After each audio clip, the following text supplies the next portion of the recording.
Thinking about launching a podcast but overwhelmed by all the moving parts? At Turnkey Podcast Productions, we take the hassle out of podcasting so you can focus on the talk, not the tech. From concept to launch, guest booking to post-production, we handle everything. Need a strategy to grow your show and turn guests into clients? Yep, we do that too. DIY or done for you, we've got the solution that fits. Whether you're just getting started or ready to scale, Turnkey is your behind-the-scenes podcast team. Turnkey Podcast Productions. Your voice, your message, fully produced. Learn more at turnkeypodcast.com/contact. That's turnkeypodcast.com/contact. Here's what you can look forward to on this episode of The Nice Guys on Business. There's some good research, too, that's available that suggests, this is actually a common thing. And companies that recognize their specialists, they're going to do, it's in their best interest. Like there was an article, I think Harvard Business Review, let's hear it for the B players. Understood. And they recognized that it was sort of the second tier of management and the specialist. Those are the ones that actually, like during a crisis, the C-suite doesn't actually do that much during a typical crisis. They're very public facing, but in terms of doing the actual work to get out of a crisis, they don't do a heck of a lot in a lot of cases. I'm not knocking anyone, but that's just kind of the reality. It's those B players who understand the guts of the business, and those specialists, those are the ones people turn to. You know what, Stan? If you want me to wear 37 pieces of flair, like your pretty boys over there, the nice guys on business, why don't you just make the minimum 37 pieces of flair? Go from where you are now to where you could be. Get expert tips to grow your business, to be more productive and more efficient, whether you're trying to build influence, grow your community, or make it rain. Best-selling author of Nice Guys Finish First, Doug Sandler, can lead the way. The Nice Guys on Business is produced by Turnkey Podcast Productions. Now, here's your host, Doug Sandler. All right, welcome back to the podcast, Nice Guy community. Today's guest has a good argument for why we've been celebrating maybe the wrong person at work. Now, while everybody chases the flashy superstars, Jack McCullough argues that the real MVPs are often the quiet specialists who make everyone else look good. As the founder of the CFO Leadership Council, a Forbes contributor, podcast host, and author of soon to be released. Now, it's really tricky right here because we're releasing this episode on Monday. The book actually comes out tomorrow. If you're listening to this Tuesday or beyond, it's come out already. So it's called The Rodman Paradox. Jack has spent decades studying what actually separates winning organizations from average ones, and it might have a lot more to do with Dennis Rodman than Michael Jordan. Jack, I'm excited to chat with you. Welcome to the Nice Guys on Business podcast. Oh, well, that was a great introduction. I think you should talk about the book better than me. You have a firm understanding of the concept, and thanks. But I've been looking forward to it. It's great to be here, Doug. Yeah, me too. Now, we did have, just in all transparency to our audience, we had a preliminary call probably a month or so ago where you were in a hotel room in New Jersey, and I was in my my comfortable spot, little studio here in Ojai, California, and we were just talking about the differences. And I never had a name for it, the Rodman Paradox. But I always knew that there were people that were within organizations. I always felt like I was one of them that was never the superstar sales guy, always on the chart, but never the superstar. But I always seemed to get the promotion because they said, we really just like how you get along with people. So can we just use that as is that a good basis for how the Rodman Paradox works? Or maybe you can give us a deeper explanation of it. Yeah, there's not like one, I call them Rodmans within the book. And there's not like one, but there's definitely like that. There are people that, because they do something so well and they're the only one doing it, they make themselves irreplaceable. But the paradox in short is kind of the counterintuitive idea that your best employee may not be your most valuable. And the reason is there might be somebody on the team who has a skill set that's irreplaceable, that nobody else can or is willing to do the role that they fill. And your company really has a real tough time surviving without somebody doing that. And I picked Dennis Rodman for the metaphor, despite being a Boston Celtics fan and not really liking him that much when he was a player, although, I respected what he did on the court. Right. But like he, some of the interesting thing about him, Doug, is he actually had the highest winning percentage of any player in NBA history in the playoff. Higher than Jordan, higher than LeBron, higher than Steph Curry. And everywhere he went, winning followed, despite the fact that he defied every conventional metric of winning. He he just was not fully appreciated in his day. Because of advanced statistics, people appreciate it today more than they did when he was actually playing. What made you first realize that organizations consistently underestimate their most valuable player? And I mean, the Dennis Rodmans as opposed to the Michael Jordans. Yeah, it's interesting because early in my career, this was right after the dot-com crash, and I was a CFO. My own company had actually crashed, Mm. but I was making my living as a consultant, and unfortunately this is one of the worst ways to make a living, Doug. Um, my job was to wind down failing companies Oh boy. or help them to survive in the more optimistic cases. But the first one I did, the VCs came in and, we decided they wanted to continue. There was going to be a layoff of about half the employees in the company. And so I was involved in that because I wasn't an employee of the company. I was, detached from Hmm. it. But ultimately, they decided to get rid of the CFO, which, bluntly is not a surprise.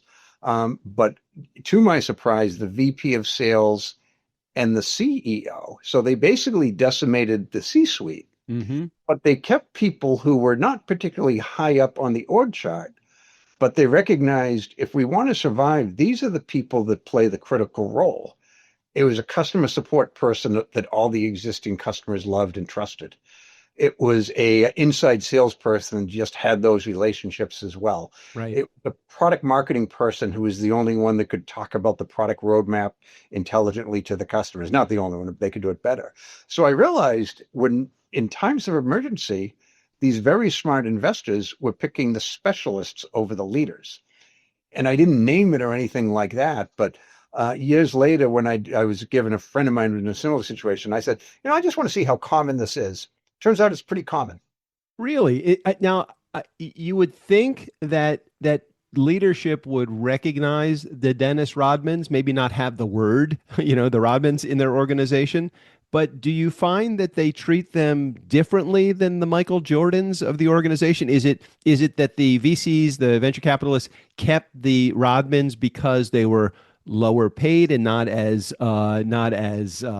ego focused as maybe the Michael Jordans, or what is it about the personality type? I'm just curious just how that whole thing is put together. I know I asked a lot of stuff in there, but you pick apart whatever you want to and start talking. Well, I actually asked the VCs. That was the first thing. I'm like, are they just cutting the highest paid people? Which sounded like, a good move for 2 months, but Right. and I would understand that. But I said, I challenged them a little bit. I said, why don't we do the exercise and let's just pretend everybody makes the same salary? It didn't move the needle at all. They still picked the same people. Huh. But Okay. they spoke to a lot of the employees to understand the business and some other outsiders as well. And they found out who actually makes things happen at the company. And they realized it wasn't the C-suite that did it. There's also maybe a belief, and I mean this fully respectfully, having been a CFO and a member of a C-suite, we're more replaceable than we think we are No doubt. We at all are. executive level. Because when you think in history, right, look at the great CEOs who left a company and, everybody was doom and gloom. And, Jack Welch, at some point, people thought Jack Welch was the greatest CEO in history. When he retired, GE became stronger. Jack More Welch, Steve Jobs, Bill Gates. I mean, I think I'm naming, some pretty high ups that the companies did exist and they thrived in the environment of their absence. Yeah, exactly. But one I like to talk about is the Disney company. Because, like, when Walt Disney, I believe he passed away, Hmm. but the company went into a funk for 10 to 12 years.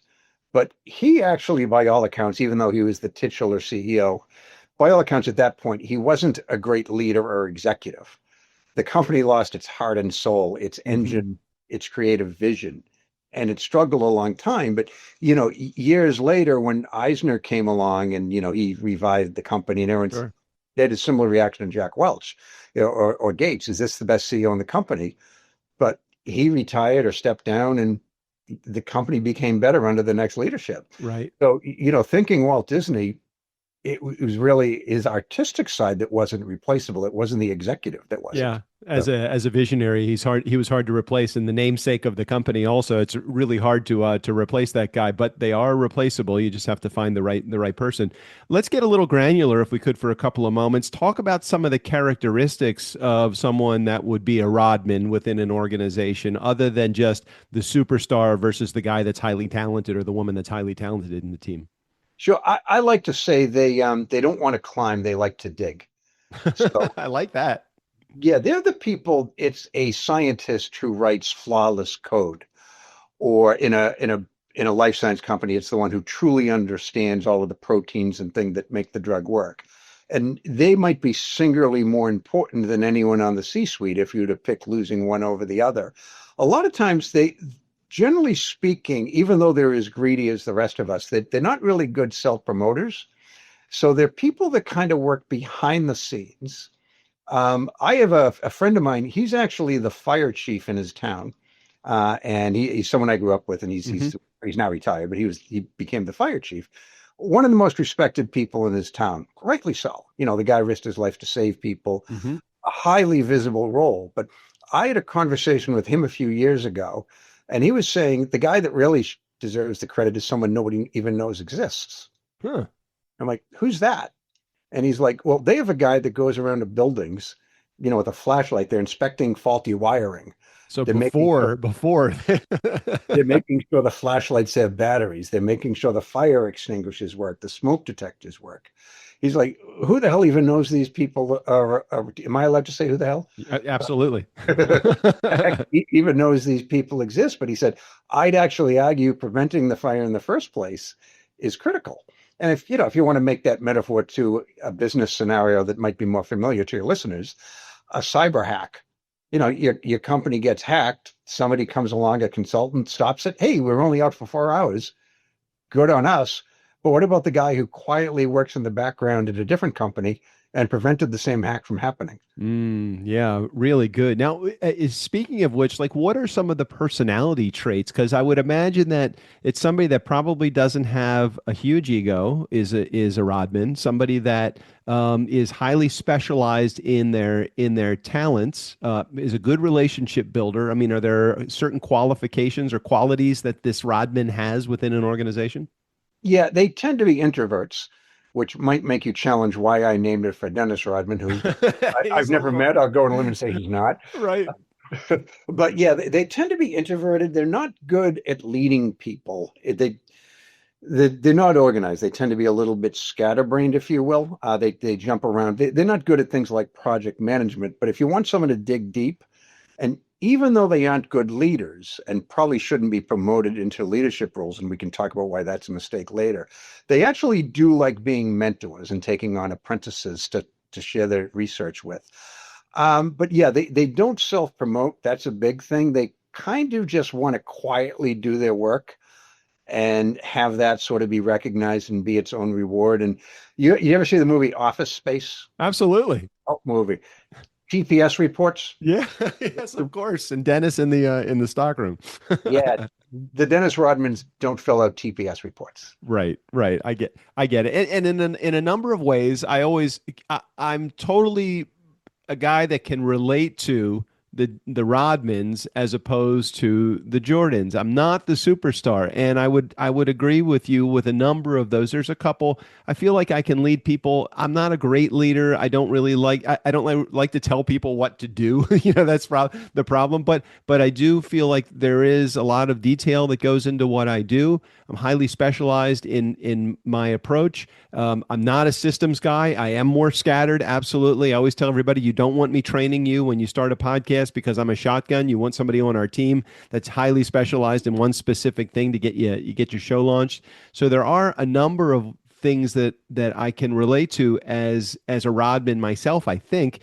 Have you ever fallen into the category of Rodman? Is that something that you relate to, or are you finding that it's better for you from a top down to look and analyze completely, but you don't fall into any of those categories? Extending the sports metaphor, I would say I'm a Pippin with a few Okay. Rodman traits. And I don't mean this boastfully, but I'm good at most things. And I'd say there's probably several things I'm even above average at. I don't think I'm a lead at anything. If I mean within business, hopefully I'm an elite father and husband. But in my professional life, I can't think of anything like that. I do an elite level the way Rodman rebounds, and I'm certainly not a Jordan. Right. Right. We can only hope, right? But yeah, nobody would put me in the category of all-time great CEO or business leader. But I think of the three, I'm probably closest to Pippen. It's interesting. I think there's a whole franchise of sports celebrities or sports stars that you could start writing paradoxes about. You think about the superstars and like Michael Jordan, and then you think about the Rodmans, like Dennis Rodman for the Rodman paradox. And there's probably frontline workers and other people that probably fit into other categories. It's almost like, I don't know if you're familiar with the personality traits, like a disc profile. There's one on birds. There's an eagle that's the leader. There's the owl that's the wise one. There's the dove that's the peacekeeper, and then there's the parrot that's like the big character, the one that's always talking. It's almost like you could create a franchise based upon superstars that are out there in the workplace. That you may have just given me an idea for my next book. Full All right. attribution to you, Doug. So. No, that's okay. You could take it and run with it. I'm a good idea guy. I just don't want to have to execute. So what do you think that Dennis Rodman would think about or say about the Rodman paradox? Have you ever had a chance to run this by him or his agent or anybody on his team? He's tough to reach. And for me, he's impossible to reach. I know he lives in Orange County, but I'm not going to just kind of drive around hoping to run into him. Right. Yeah, that I know of, we don't have any mutual acquaintances. I have, and he's on Twitter, but he hasn't posted in a couple of years. He's on Instagram. I would say if you want to get Dennis Rodman's attention on Instagram, it's probably helpful to be a stripper.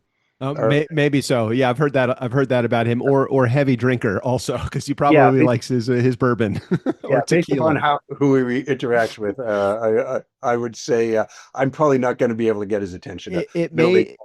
It may make sense to drop off a book at his mailbox somewhere along the way, or just keep sending a couple of copies every now and again to his front door or to his agent. Because at some point, somebody writing a book, if somebody wrote a book called the Jack McCullough Paradox, wouldn't you at least be curious enough to want to open the book up? Yeah, I would think like at some point he's going to hear about this book, right? Right. If for no other reason, if you Google Dennis Rodman and you select news, it's fairly high up. Nice. And whatnot. So I would think at some point someone he knows will tell him, hey, there's a book name for you. I would like to think he's happy because, again, Celtics fan, hard pill to swallow. Right. And putting aside the fact that he's friends with Kim Jong-un and some of his other weird. Right. But great admiration for what he accomplished on a basketball court. I mean, he was a difference maker. And I kind of saw it when I was with the Celtics, and when I was following the Celtics Pistons, which is a great rivalry. I noticed whenever he got into the game, it's like, oh no, not this guy again. The tide turned, and I was grateful that he was only playing 15 or 18 minutes a game at the time. So, right. Dennis, if you're listening, I'd love to chat with you about this. So. Well, we'll see if we can drop this in his Instagram feed, and we'll tag him. Maybe he'll at least have some curiosity enough to listen to some of the promotional content that we'll put out there. There you go. So let's talk about the process of putting the book together. Take me back to the very beginning when you realized that this has legs and you wanted to put this into the pages of a book. What was the process like in you doing the research for this book, or are you at least putting the principles into play and then writing your stories and your lessons and all of the other things that you attribute in the book itself? Yeah, I was inspired, and keep in mind this was 18 to 24 months ago, so it may not be quite as Rodman-esque today as it was then, but a CFO told me he had to do a layoff, and we were just sort of chatting about it, and he let go his controller, who he thought she was fantastic, but he kept a financial analyst who didn't really have a great, well-rounded skill set, but she was a master of this emerging tool called generative AI. And he reasoned that I think I can turn this business around. I can easily find a great controller. She was really good, but the fact is there are a lot of really good controllers out there. She was replaceable, and he wasn't quite so calculating as I just probably came across. But he said he knew that nobody on his team could replace the analyst who only had 2 years of experience. And he'd come to rely on her. As the executive team was able to make better, faster decisions because she had mastered Gen AI as a finance tool. She didn't do anything else. And, it got me curious. It's like, I wonder if this is common. One thing about me, Doug, is being the president of a 3,000 member organization, I have a lot of people that I can ask. It's like, hey, is this a fluke or does this thing happen? Right. And then, there's some good research too that's available that suggests, yeah, this is actually a common thing. And companies that recognize their specialists, they're going to do, it's in their best interest. Like there was an article, I think Harvard Business Review, let's hear it for the B players. Understood. Yeah. And they recognized that it was sort of the second tier of management and the specialist. Those are the ones that actually, like during a crisis, the C-suite doesn't actually do that much during a typical crisis. They're very public facing, but in terms of doing the actual work to get out of a crisis, they don't do a heck of a lot in a lot of cases. I'm not knocking anyone, but that's just kind of the reality. It's those B players who understand the guts of the business, and those specialists. Those are the ones people turn to. And I was reading all of this, and it was just fascinating. So when people finish reading the Rodman Paradox, is there like one thing or two things that you want them to be able to take away from the book? And is the book geared towards the leadership of organizations that have Michael Jordans and Dennis Rodmans or Rodmans in there? Or is this aimed at the Rodmans that are there so they understand a little bit more about their special skills or their gift and can fine tune and hone that in a little bit more? Yeah, I do have a part in the book of Are You a Rodman? And, just kind of questioning it and whatnot. But I'd say mostly it is geared towards leadership. I can't prove this, but my gut tells me that these Rodman types don't read business leadership books. It's not knowable. At least it's not knowable to me. Right. But, I don't think they think that anything I write is going to make them better at their job. They might find it mildly interesting. In fact, I think they probably would. Just knowing where you fit. Sometimes people feel like, well, why am I not considered the superstar in the organization, or why am I not the guy that is attributed to the wins? Why is it the superstar that is? Sometimes just knowing and education is just enough. I feel like as a Rodman, I would like to, I'm always very curious about my inner workings. I want to know why I do what I do and why the superstars do what they do. Yeah. Well, what you can hope for is someone at the top gets it. Yeah. Hey, we've got a genius on our hand. They're unconventional and knows how to treat you. So, perhaps someone like you who you're a Rodman, again, you probably, could lead a large team. It's probably nothing that you would find exciting, and it wouldn't be the best of your talents. So don't force them to. Right. Yep. And you asked me the question actually, and I took us on a detour. I do that. But that's okay. I do that all the time. Sometimes I do that so well that I even forget the original question that I asked. So it's okay, Jack. Oh, you do that too. Jeez, I'm not the only one. Yeah. But one of the things is they're special, and that I'd want people to take away. They're special, and don't treat them as just another employee. Recognize what you have, and don't feel like you need to need to follow the rules for them. One of the companies that was most successful at it was IBM. They recognized they were losing elite engineering talent by forcing them onto a leadership track. And it was well intentioned. Like, boy, this person's a genius. They did great things. I'm going to put them in charge of this very important, highly visible project. Right. But they're like, what did I do wrong? Why am I being punished by front of this god awful? Right. So they created what are now considered what's now called dual leadership paths. And so you take an engineer right out of college. Take two engineers. She's a genius technology wise. They're both good technology wise. IBM wouldn't hire them. But let's say they get a promotion or two. She decides she loves technology. He decides that he loves management and leadership. Well, he goes on a path towards that, and he gets a couple of conventional promotions. Maybe it peaks at VP of engineering. Her path is a little different. She gets like principal scientist, senior principal scientist. It might cap at distinguished engineer. In her world, that's a far more prestigious title than VP of engineering. It allows her to do work that she considers meaningful. And, because they're not greedy. They're as greedy as the rest of us. It pays what a VP of engineering pays. So Nice. I guess it took me 37 minutes to get there, but that would be the takeaway. Recognize that they're different and don't pretend that they're not. Recognize they bring something very special, and if you lose it, you're not going to replace it. For those in our Nice Guy community, just as a reminder, if you're listening to this episode on the day that it airs, which is Monday, let's see, 18th, 19th, the 20th, is that right? 19th, Yes. 18th is, yeah, the 20th. So the book comes out on the 21st. Is that correct? Yeah, Book that's correct. So book comes out on the 21st of July, 2026. So if you are listening to this before that date, just go over to Amazon. We'll put a link in the show notes so you have access to that. If you're listening to it after that, not only can you get the book and have it delivered to you quickly through Amazon, but you also can check out some of the great reviews that I am sure that the book is going to get. Now, I would be remiss if I didn't ask you a question about technology, because with the prevalence of AI today, does AI help, hurt, have no effect on those that are considered Rodmans? yeah, well, there's a couple of things. I mentioned the dual career track thing. Right? Sometime after I finished writing the book, I realized that it's flipped with Gen Z. That Okay. more of them want to actually go on the technical career track because of Okay. Gen Z, and they're shying away from the management track. Like, oops, I hope this book isn't out of relevance in 2 or 3 years. But I think you're talking about more generally speaking. Yeah. Generally speaking. Yeah, it's not replacing Rodmans, although it's changing them. A lot of Rodmans now, what they are is they're the interface between this advanced technology, because AI is doing a lot of things that Rodmans used to be the only ones that could do. But now they're sort of the interface. They understand the technology, they understand the business, and they work between the two. Because as amazing as the technology is, it's not going to replace trust. It's not going to replace wisdom.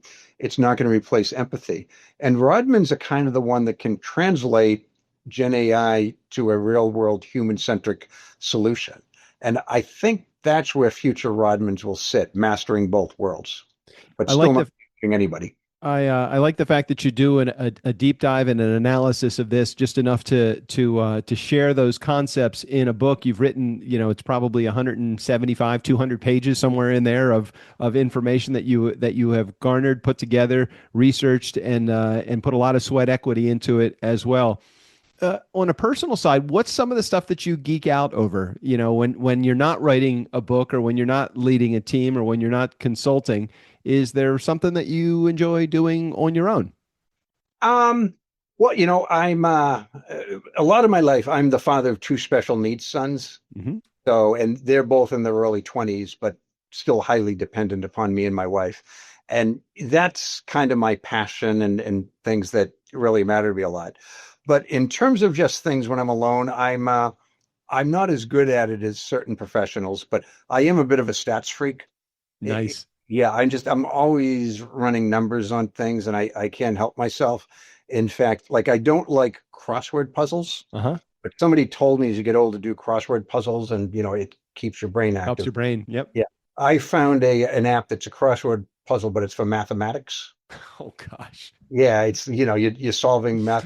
The problem is it's too easy for you. Well, at least it's too easy for me. Got it. Yeah, just multiplication, division, addition, and subtraction. I need to be challenged, but I like it better than. So you're okay in the digital world. You like the digital world then? Yeah, I definitely do. So yeah. Do you see yourself ever retiring, or not working a regular gig, and moving on to that vacation highway along the way in your camper or your Airstream, or driving down the road in your old Ford pickup truck? I could see it. I mean, because I'm of mixed emotion, getting a little personal here, but I didn't know either of my biological parents. I was adopted as a baby. But both of them, I'm actually older than either of them were at the time they died. Yeah. And, that does sort of weigh on. I'm 62 now. I'm like, okay, I've got good habits. I'm healthy as far as 62-year-olds go, the normal stuff. Let's say but my genetics are working against me. So let's say I've got 10 or 12 more years. Oh, please. Yeah. Well, I have to think that maybe that's a possibility, right? Okay. So, 72, that wouldn't be bad. But I don't think I want to spend 8 of the next 10 working, right? So correct. yeah. So I've got that tension of like, I've got probably the genetics set me up for shorter than average life expectancy. But by the same token, I really like working and I think I'm making a valuable contribution. Definitely. So yeah, I would probably never 100% retire. I'll always do some things with thought leadership. I have a podcast of my own. I like doing that. I'll maybe keep writing books every couple of years. And I've actually worked on a novel. I didn't realize that the idea was actually taken and was very much a mainstream movie. Oh, right. Do you know Mr. and Mrs. Smith? Wait, that's with Brad Pitt. Wasn't that with Brad Pitt? Yeah. I wrote a version, I wrote a novel like that. It was set in the Cold War because Uh-huh. guys age write stuff that was set in the Cold War. But it was about an American boxer who was a spy and a Soviet ballerina dancer who was a spy, and they ended up getting married. And like I shared it with a couple of people, like, yeah, this is Mr. and Mrs. Smith. Are you even trying to hide it? I'm like, what are you talking about? Because I yeah, Also, I didn't realize that you were a podcast host, or maybe you told me in our first meeting, and I just forgot. I don't know why I forgot, but tell me a little bit about your podcast. Give it a plug. yeah. Oh, thanks. Yeah, it's I'm not quite as successful as you are, but it's fun. It's called The Secrets of Rockstar CFOs. And Nice. yeah, it's not a bad name. It comes from I interview CFOs, and I wanted to name it after something I'm interested in, and I'm a headbanger, AC/DC. When I take the stage at conferences, I play Metallica music. So Nice. that tells you a Nice. little bit about me, doesn't it? But yeah, I've been lucky. I've had the opportunity to interview some of the best CFOs in the world. And I think it's because I don't take myself overly seriously. I Yeah. mean, I'm not cracking jokes throughout the part. I had Hey, we're laughing. We're having a good time. You don't have to crack jokes in order to be funny or to be. I mean, you're like the ideal guest. You just kind of go with the flow. I said I'm not going to send you. I don't have 30 questions that I'm going to send you. These are the 30 I'm going to ask. You're like, let's just have a good time and share some valuable content with your audience. absolutely. And before we went on the air, we both said sometimes we forget we're on a podcast and we just Yeah, that's uh, right. that's almost what we're doing now. But Absolutely, 100%. I feel blessed. I won't say who because he didn't give me permission, but it was a Fortune 15 CFO. Wow.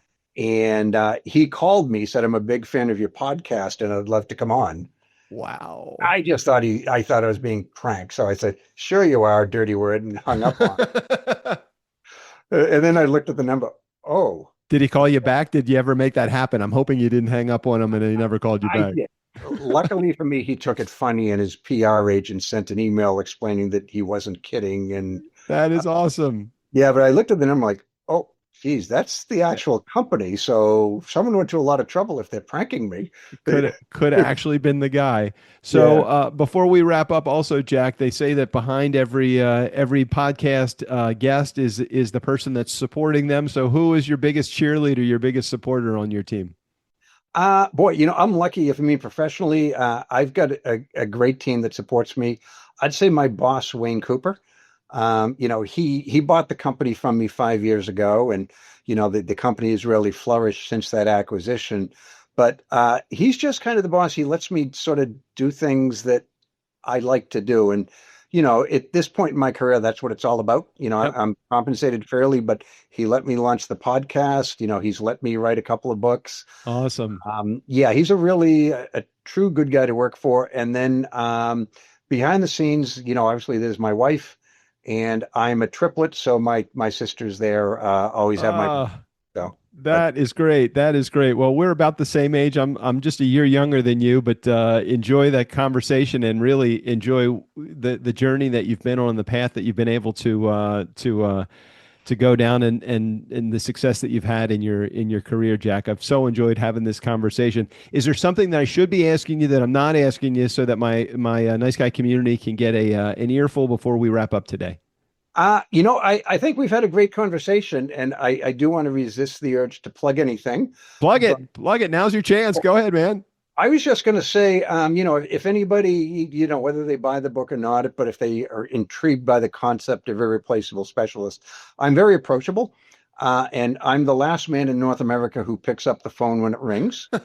So my Okay. number is 617. Oh wait, we'll put it in the show notes. We'll put it in the show notes. I don't want them to have to write down anything because they're going to forget to buy your book if they're writing down your phone number. So we'll put in your, before we disconnect today, we'll put in your phone number in the show notes. Nice Guy Community. That is a first. I don't think I've ever had somebody that's come on the show and given their phone number out. So if you are interested in talking to Jack about some of the concepts in the book, or maybe just bend his ear a little bit about being a triplet, that would be fine as well. My partner Strickland, he has 3 kids and they are triplets, so he can relate to that as well. So, Jack, thank you so much for sharing. Thanks for being on the show today, and appreciate your inspiration and your messaging today.